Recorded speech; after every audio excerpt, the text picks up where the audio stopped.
Les eaux souterraines en beaucoup d'endroits sont menacées par la pollution que provoquent certaines activités extractives, agricoles et industrielles, surtout dans les pays où il n'y a pas de régulation ni de contrôle suffisant. Ne pensons pas seulement aux décharges des usines. Les détergents et les produits chimiques qu'utilise la population dans beaucoup d'endroits du monde continuent de se déverser dans des rivières, dans des lacs et dans des mers. Tandis que la qualité de l'eau disponible se détériore constamment, il y a une tendance croissante, à certains endroits, à privatiser cette ressource limitée, transformée en marchandise sujette aux lois du marché.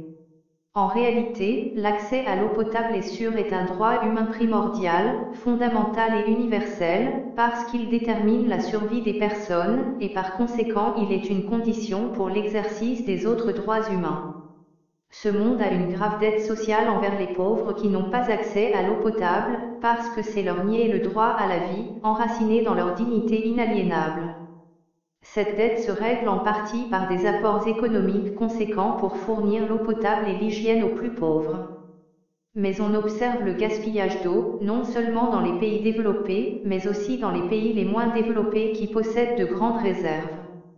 Cela montre que le problème de l'eau est en partie une question éducative et culturelle, parce que la conscience de la gravité de ces conduites, dans un contexte de grande injustice, manque.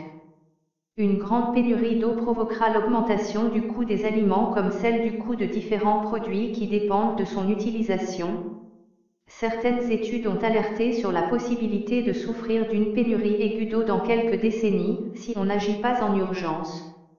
Les impacts sur l'environnement pourraient affecter des milliers de millions de personnes, et il est prévisible que le contrôle de l'eau par de grandes entreprises mondiales deviendra l'une des principales sources de conflits de ce siècle.